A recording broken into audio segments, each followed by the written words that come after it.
جی السلام علیکم. یہ 156 ملاقات ہے میری آپ سے. امید آپ خیریت سے ہوں گے. میرا چینل سبسکرائب کیے رہیں. دوست احباب کو بھی بولیں. ابھی میں آپ کو واپس سن 2000 میں لیے چلتا ہوں.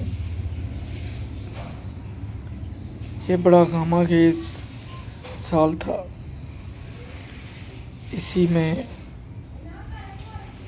ایک موذی مرض سے لڑتا ہوا صحت یاب ہوا. حج کا سفر نصیب ہوا اور پھر یورپ جانے کی دیرینہ خواہش پوری ہوئی، کیونکہ یورپ کے متعلق بہت سی کہانیاں اور فلمیں بھی دیکھنے کا بڑا شوق ہوتا تھا. کوئی فلم یورپ میں فلمائی ہوتی تھی تو ہر کسی کی خواہش ہوتی تھی کہ یورپ دیکھے. لیکن جو ڈیولپمنٹ ہے، جو رہن سہن ہے، جو انفراسٹرکچر ہے، وہ واقعی ہم سے 100 سال آگے ہے.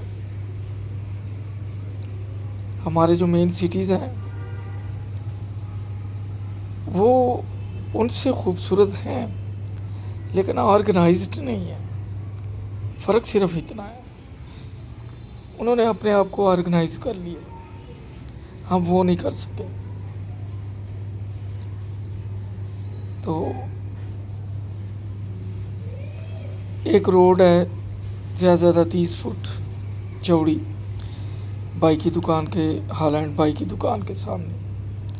یقین کریں وہیں سے ان کی ٹرام گزرتی ہے. 2 روئی ہے، ایک طرف سے ٹریفک آتی ہے، ایک طرف سے جاتی ہے. وہیں سے ٹرام گزرتی ہے. سائڈ پہ سائیکل والا ٹریک ہے، پیدل چلنے والوں کا فٹ پاتھ ہے. میں نے کوئی وہاں تک کمپیل نہیں دیکھی.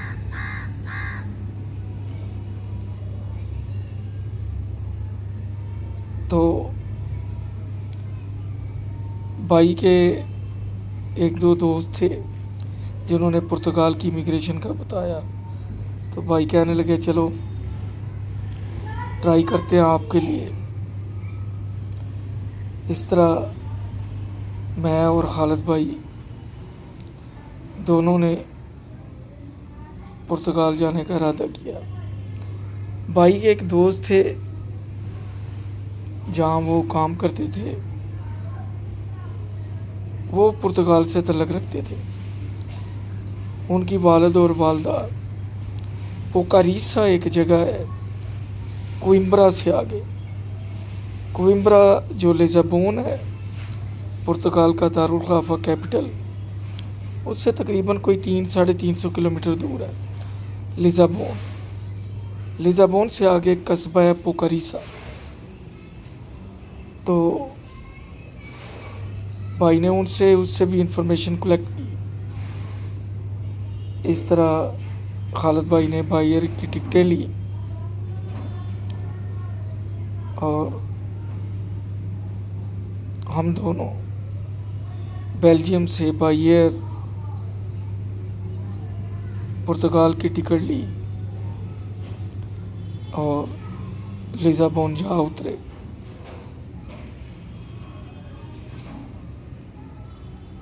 وہاں پہ پہنچتے ہی پاکستانیوں سے ملاقات ہوئی. طرح طرح کے بندے تھے، عجیب طرح کے بندے تھے. کوئی کہہ رہا تھا جی کو 5000 یورو لگیں گے. اس وقت یورو انٹروڈیوس نہیں ہوا تھا. اسکوڈش کرنسی کا نام تھا پرتگال کا، اسکوڈش. تو جہاں فرانک تھا فرانس کا، وہی زیادہ یوز کرتے تھے لینگویج میں. اسکوڈش اتنا یوز نہیں ہوتا تھا. یہاں ڈالر کے ایکویلنٹ رقم بتاتے تھے. کوئی کہتا ہے جی اتنے میں پاسپورٹ لے دوں گا، کوئی کہتا ہے جی میں ریزیڈنٹ کارڈ بنوا دوں گا۔ عجیب طرح کے جیب کترے تھے وہاں پہ۔ خیر لسبن پہنچے، جا کے وہاں پہ ہم ایک ہوٹل میں رکے، ریسٹ کیا۔ اگلے دن باہر نکلے، مختلف پاکستانیوں سے ملے۔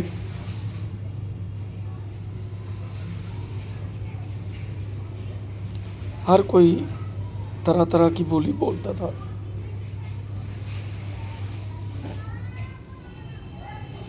حقیقت یہ تھی کہ ساری گیم پیسے کی تھی۔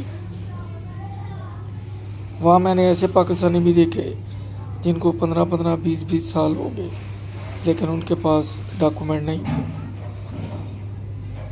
کیونکہ مین چیز تھی وہاں ٹیکس پے کرنا تھا، پھر آپ کا کارڈ بننا تھا۔ وہاں پہ ریزیڈنٹ کارڈ کے لیے اپلائی کرنا، جو مسقط میں پروسیجر میں نے دیکھا وہی پروسیجر وہاں تھا۔ تو ہم 1-2 دفتر میں گئے۔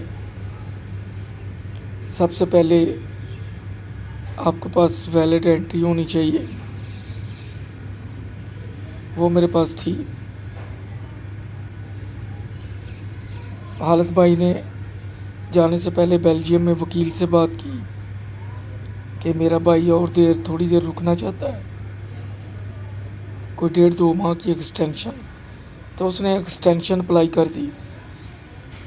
میں نے کہا بارڈر پہ آتے جاتے مشکل ہوتی ہے، وہ لیٹر اس نے ہمیں دے دیا۔ خیر پرتگال میں جیسا پاکستانیوں نے گائیڈ کیا، ہم ان کے پولیس آفس میں گئے، وہاں پہ اپنا کریکٹر سرٹیفکیٹ بنوایا۔ ایک اور لیبر آفس میں گئے، وہاں جا کے انٹر کروایا۔ مختلف دفتروں میں گئے، ہمیں کوئی بندہ صحیح طرح کا ہاتھ نہیں لگ رہا تھا، ہاتھ دکھانے والے تو بہت تھے۔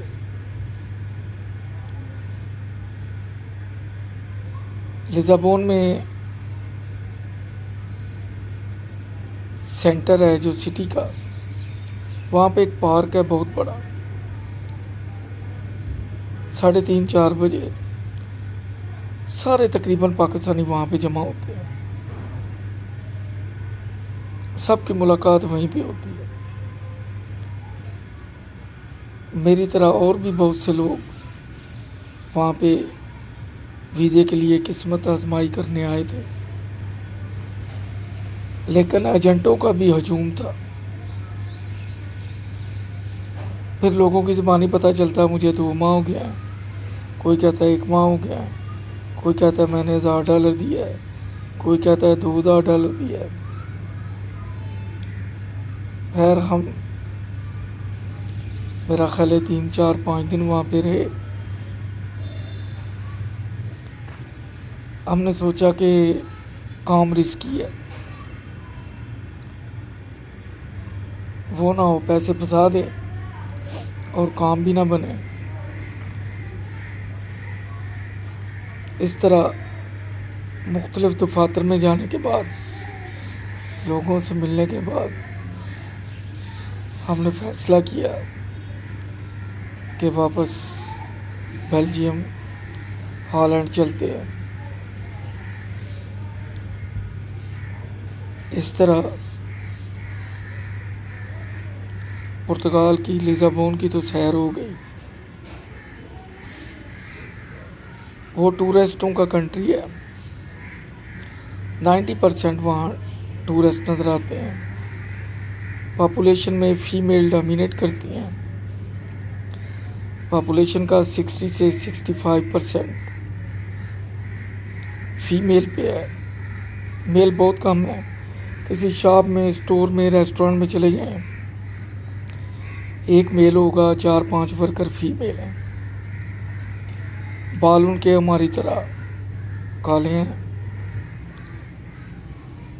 آنکھیں تھوڑی سی بلو ہیں، قد ہمارے ایشیائی جتنے ہیں، وہ ٹپیکل گوروں کی طرح نہیں ہیں۔ تھوڑا سا یاد کرا دوں تو ایسٹ تیمور، گوا، ان پہ پرتگالی حکومت کر چکے ہیں۔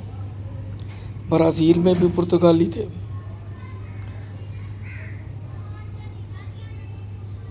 بہت مشہور جہاز راں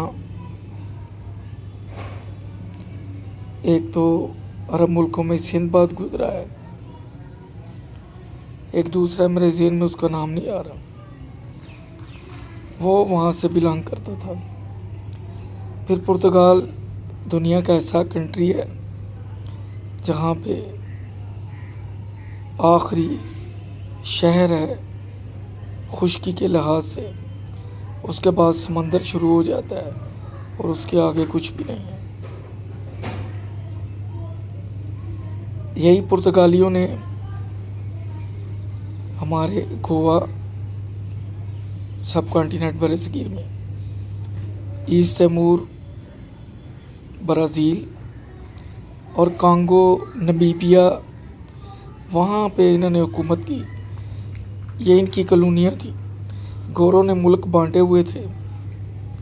جو برٹش تھے وہ برصغیر میں تھے، امریکہ میں تھے۔ جو پرتگیزی تھے وہ چند ایک افریقی ممالک میں تھے، ہمارے برصغیر میں تھے، گوا میں، اور ایسٹ تیمور میں تھے۔ جو فرینچ تھے، فرانسیسی، وہ زیادہ تر عرب ملکوں پہ قابض تھے۔ یہ ان کی کالونیاں تھیں۔ خیر، یہ تو تاریخ کا پس منظر آ گیا۔ ہم جس کام گئے تھے وہ کام نہیں ہوا۔ شاید ہم 4-5 دن رکے تھے، اس کے بعد ہم واپس بیلجیم پہنچ گئے۔ وہاں پہ Schengen country to Schengen country immigration نہیں ہے، کوئی چیکنگ نہیں ہے۔ آپ ٹکٹ لیں، سیدھا آپ ٹرمینل پہ جائیں، وہاں جا کے آپ کلیئر ہوں سیکیورٹی سے اور سیدھے پلین کی طرف چلے جائیں۔ کوئی امیگریشن کاؤنٹر نہیں ہے، بلکہ اگر آپ کے پاس زیادہ لگے نہیں ہے تو آپ سیلف ٹکٹنگ پہ چلے جائیں، اپنی ٹکٹ انسرٹ کریں، وہاں پہ مشین میں آپ کو بورڈنگ کارڈ ملے گا، آپ سیدھے پلین کی طرف چلے جائیں۔ اس طرح مجھے جانے میں کوئی پرابلم نہیں ہوئی۔ بھائی تو خیر پہلے ہی کارڈ ہولڈر تھے، وہاں کے پاسپورٹ ہولڈر تھے، اور اسی طرح آنے میں بھی کوئی پرابلم نہیں ہوئی۔ مجھے یاد ہے کہ جاتے ہوئے ہم ڈائریکٹ گئے تھے لزابون، واپسی پہ ہماری ٹکٹ وایا فرینکفرٹ تھی۔ جرمنی کو ٹچ کیا، ایئرپورٹ کے کوئی 1 گھنٹے کا سٹے تھا، جرمنی کی سرزمین اس کا بھی نظارہ کیا، اس کے بعد واپس بیلجیم پہنچ گئے۔ اب اگلی ملاقات میں ایک دفعہ پھر ہم ٹرائی کرنے کے لیے پرتگال گئے۔ وہ کیسے گئے انشاءاللہ اگلے ایپیسوڈ میں آپ کو بتائیں گے۔ چینل سبسکرائب کیجئے، کرونا میں احتیاط کیجئے، لائک بھی کیجئے ہمیں اور اپنی رائے بھی دیجئے۔ اللہ حافظ۔